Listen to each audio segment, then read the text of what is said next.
दोस्तों, यमपुरी में आज बहुत खलबली मची थी। चारों तरफ बस लोग एक ही प्रश्न का जवाब ढूंढने में लगे थे। कहने को यमराज हर मरे हुए को सजा सुनाते हैं, पर आज एक मनुष्य ने ही उनको सजा के तौर पर 3 प्रश्न पूछे थे। अगर आज इन प्रश्नों के जवाब देने में यमराज असमर्थ रहे तो साक्षात उन्हें यमराज का पद खाली करना पड़ेगा और खुद को मनुष्य के रूप में पृथ्वी लोक में जीवन और मरण का चक्र पूरा करना पड़ेगा। इससे भयभीत होकर आज यमराज, जो हर रोज दूसरों को डराते हैं, उनको डर के मारे पसीने छूट रहे थे, क्योंकि मनुष्य जीवन जीना उनके बस की बात नहीं। तो दोस्तों, वह कौन से प्रश्न थे जिन्हें ऋषि भृगु ने यमराज से पूछे थे और उनसे वचन लिया था?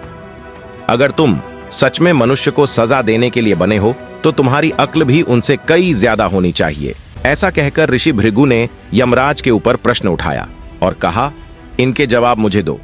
पहला प्रश्न था कि संसार में सबसे ज्यादा अपना कौन है। दूसरा प्रश्न, बार बार कौन मरता है। और तीसरा प्रश्न था कि दुखी रहने का सबसे बड़ा कारण क्या है। यमराज को काफी सोच विचार करने से पुरानी बातें याद आई। जब महाभारत के सारे सेनानी मृत्यु के बाद यमलोक आए थे। मित्रों, बात तब की है जब पांडवों सहित द्रौपदी भी मृत्यु शैया पर विराजमान हो गई थी। एक एक बीती हुई बातें यमराज को याद आने लगी। मित्रों, जब द्रौपदी सहित 5 पांडव यमराज की सजा सुनाने के बाद अपनी स्वर्ग यात्रा के लिए चल पड़े थे, जब वे हिमालय पर स्वर्गारोहण के लिए गए थे और एक एक करके सभी पांडवों ने अपने शरीर का त्याग किया था। इनमें से सबसे पहले द्रौपदी ने अपना शरीर त्याग दिया था। कहते हैं, जब 5 पांडव आगे पीछे चले जा रहे थे तो चलते चलते रास्ते में द्रौपदी बेदम होकर गिर पड़ी। तब भीम से युधिष्ठिर ने पूछा कि ये कैसे आवाज है। भीमसेन ने कहा कि भैया, लगता है हम में से कोई गिर गया है। जब भीमसेन ने कौन गिरा है ये देखने के लिए पीछे मुड़े तो युधिष्ठिर ने कहा, पीछे लौटकर मत देखना। भीमसेन, इस मृत्यु लोक पर कोई भी किसी का सगा नहीं होता है और हमें इस धर्म मार्ग में किसी के लिए रुकना नहीं है तथा बहुत जल्दी चलते चलते स्वर्ग लोक में पहुंचना है। तभी युधिष्ठिर की बात काटते हुए भीमसेन ने कहा, भैया, ये द्रौपदी है जो हम सभी 5 भाइयों की धर्म पत्नी है, जो हमें सबसे प्रिय है। उसने हमारी खुशी के लिए अपना जीवन दांव पर लगाया था। उसने 5 पतियों की पतिव्रता पत्नी का धर्म निभाया था। फिर भी क्यों उसकी पीड़ा आपको दिखाई नहीं देती? ऐसी भीमसेन की बात सुनकर युधिष्ठिर बोले, भीमसेन, तुम गलत हो। मनुष्य का अंत समय उसके सारे गुनाहों की याद दिला देता है। मरने के बाद यहाँ पर कोई अपना नहीं होता। इस जगह पर हमेशा आपके बुरे कर्मों की सजा मिलती है। और द्रौपदी ने भी हम 5 में सदैव भेदभाव किया था। यह कभी अपने 5 पतियों में समान भाव से अनुरूप नहीं रहती थी। यह हम 5 में सबसे ज्यादा अर्जुन से प्रेम करती थी। इसी पाप के कारण इसका पतन पहले हुआ है। फिर भीमसेन और सभी भाई द्रौपदी को वहीं छोड़कर आगे के लिए बढ़ गए। मित्रों, दूसरी बार फिर किसी के गिरने की आवाज हुई। इस बार सहदेव गिर गए थे। भीम ने पूछा, भैया सहदेव, हमारा अनुज बेदम होकर गिर गया है। तब भीम ने रुकने का फैसला लिया, किंतु युधिष्ठिर ने भीमसेन और अन्य भाइयों को न रुकने की सलाह देते हुए कहते हैं, सहदेव को अपने बुद्धि पर बहुत ज्यादा अहंकार था, जिस कारण से इसका ये हाल हुआ। इसकी चतुर बुद्धि भी मृत्यु को टाल न सकी। कुछ देर चलते हुए एक बार फिर से धड़मकी किसी के गिरने की आवाज आई। तब भीमसेन ने कहा, भैया, अनुज भाई नकुल है जो बेदम होकर गिरा है। कृपया हमें बताएगा नकुल क्यों गिरा है? तब युधिष्ठिर बोले, नकुल को अपनी सुंदरता का बहुत घमंड हुआ था। इतना सुंदर शरीर होकर भी यह मृत्यु से नहीं बचा पाया। फिर से वे सभी उसे वहीं तड़पता छोड़ वे सभी आगे बढ़ गए। कुछ दूर आगे जाने पर अर्जुन का पैर फिसलता है और बेदम से नीचे गिर जाता है। तब भीम ने अर्जुन के गुनाहों को जानना चाहा तो युधिष्ठिर ने बताया कि अर्जुन को भी अपने विद्या पर बहुत बड़ा अभिमान था। वो हमेशा कहा करता था कि वो केवल एक दिन में ही अकेला सारे संसार को जीत सकता है, लेकिन वो सब कुछ झूठ था। उसने भी महाभारत के युद्ध को जिताने में 18 दिन लगा दिए। अगर अर्जुन को इतना ही अभिमान है अपनी विद्या पर, तो इस स्थिति में मृत्यु को भी लड़कर और जीत कर दिखाएं। मित्रों, इस प्रकार से अर्जुन को भी पीछे छोड़ थोड़ा आगे बढ़ने पर भीमसेन भी पाठक खाकर गिर पड़े। तब भीमसेन चिल्लाकर बोले, भैया मैं जानता हूं आप मुझे भी लौट कर नहीं देखेंगे, पर जाते जाते मुझे मेरे जीवन के दोषों को तो बता के जाइए। तब युधिष्ठिर कहते हैं, हे विशालकाय, भीमसेन तुम्हारा दोष यह है कि तुम बहुत ज्यादा खाना खाते थे, कभी व्रत उपवास नहीं रखती थे, हमेशा ही दूसरों से ज्यादा खुद के पेट के बारे में सोचते थे। क्या तुम्हें पता है देवता भी एक बार भोजन करते हैं, मनुष्य 2 बार भोजन करते हैं, दैत्य लोग 3 बार करते हैं और सबसे अधिक तो कुत्ता भोजन करता है। मित्रों, भीम बड़ा ही पेटू था, भोजन भट्ट था, उसे अपने बल का तथा अपनी शक्ति का बड़ा ही घमंड था। इसीलिए भीमसेन की यह दुर्गति हुई और वह भी मृत्यु को प्राप्त हुआ। इन सब ने अपने जीवन में कभी न कभी धर्म को छोड़ा था और अहंकार में खुद के लिए नरक के दरवाजे खोले थे।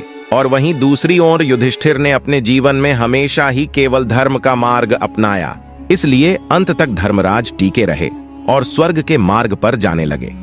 धर्मराज के साथ एक कुत्ता भी था। वह कुत्ता उनके पूरे जीवन काल में धरती लोक पर साथ था।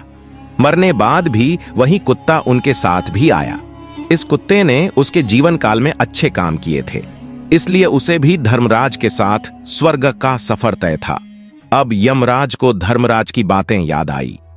दोस्तों, तभी यमराज ने ऋषि भृगु से कहा, विद्या मित्रम प्रवासेषु भार्या मित्रम गृहेषु च व्याधितस्य औषधम मित्रम धर्मो मित्रम मृतस्य च। जिस तरह से परदेश में रहने वाले की मित्र विद्या होती है, घर में रहने वाले की मित्र स्त्री होती है, जिस तरह हर रोगी की मित्र दवा होती है, उसी तरह मृतक का मित्र धर्म होता है। धर्म से बढ़कर कोई सगा नहीं होता, जो मरने के बाद भी आपका साथ नहीं छोड़ता। जीवन के अंतिम समय में बाकी सारे सगे संबंधी नातेदार आपका साथ छोड़ जाते हैं। इतना ही नहीं, तुम्हारे पूरे जीवन में जिसे कमाने के लिए तुम पूरा जीवन मेहनत करते हो, वो पैसा भी तुम्हें धरती लोक पर ही छोड़कर जाना पड़ता है। हे मुनीश्वर, आपके पहले प्रश्न का जवाब यही है। संसार में सबसे ज्यादा सगा आपका धर्म होता है, धर्म से बढ़कर कुछ भी नहीं होता। दोस्तों, धर्मराज युधिष्ठिर उस कुत्ते के साथ हिमालय के सर्वोच्च शिखर पर पहुंच गए। उन्हें लेने के लिए स्वर्ग से विमान आया था और देवताओं ने युधिष्ठिर से कहा, महाराज युधिष्ठिर विमान में विराजमान हो जाइए। यह बात सुनकर युधिष्ठिर कहते हैं, मेरा यह कुत्ता भी मेरे साथ जाएगा। इस पर देवताओं ने उत्तर दिया कि यह कुत्ता स्वर्ग में नहीं जा सकता, केवल आपके लिए ही विमान आया है।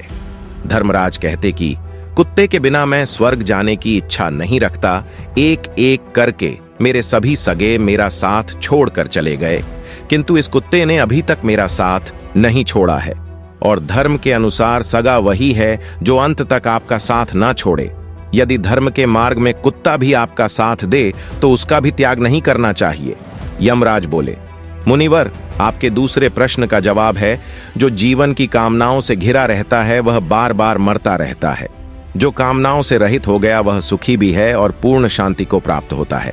कई बार हम निरर्थक और अंतिम कामनाओं के कारण अनावश्यक चिंता और तनाव से मर जाते हैं, जबकि कामनाओं को त्याग कर हम शहीद होकर उनसे मुक्त हो सकते हैं।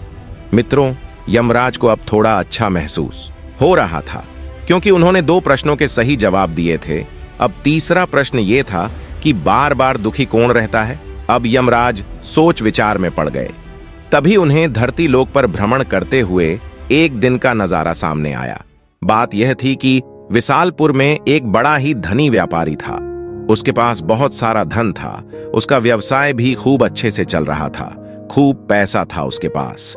लेकिन एक दिन की बात है, व्यापारी अपने घर में पड़ा पड़ा बेचैन अवस्था में लेटा हुआ था। उसे नींद नहीं आ रही थी, मन में चैन नहीं था, बहुत बेचैनी ही थी। पत्नी ने पति को बेचैन देखकर उससे पूछा, आपको क्या हो गया है? इतने परेशान क्यों हैं आप? कोई समस्या है तो कृपया मुझसे कहिए। व्यापारी कुछ भी नहीं बोला, बस शांत पड़ा रहता है। फिर दूसरे दिन भी उसकी यही हालात थी। तब पत्नी ने बहुत जीद की और कहा कि आपको बताना ही होगा कि आप किस चिंता में हैं। तब व्यापारी ने कहा, हे सखी, ये मत पूछो कि मैं किस चिंता में हूं। अगर तुम भी सुनोगी तो तुम्हारी भी हालात मेरी जैसी हो जाएगी। परंतु पत्नी ने जीद करके पूछा कि आपको बताना ही होगा कि आप किस लिए चिंतित हैं। पत्नी के विशेष आग्रह करने पर उसने कहा कि हे सुमन, एक दिन मेरे मन में विचार आया कि यदि हमारा सारा कामकाज बंद हो जाए तो फिर हमारी क्या स्थिति होगी।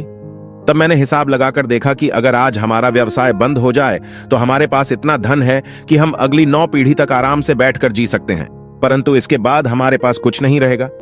मुझे चिंता इस बात की है कि 9 पीढ़ी के बाद हमारी अगली पीढ़ी के जो बच्चे होंगे वह तब फिर क्या खाएंगे, फिर कैसे काम चलेगा। यही सोचकर मैं बड़ा दुखी हूं। मुझे इसी बात की चिंता हो रही है। मित्रों, उस सेठ की पत्नी बड़ी ही बुद्धिमान थी। वह बोली, ठीक है, अभी आप चिंता मत करो। कल हम मेरे मायके के संत जी के पास चलेंगे और उनसे अपनी समस्या का हाल पूछ लेंगे। आज सो जाओ। मित्रों, पत्नी ने सेठ को किसी तरह से सुला दिया। अगले दिन जब दोनों ही संत के आश्रम में पहुंचे तब सेठ की पत्नी ने संत को कुछ सामान भेंट के लिए लाया था। वह सब फल प्रसाद उन संत को देना चाहा तो संत ने रोकते हुए अपने शिष्यों से बोले, आश्रम में अभी कितना अन्न शेष है। फिर एक शिष्य ने कहा कि आज रात तक के लिए सब कुछ है, कल सुबह के लिए नहीं रहेगा।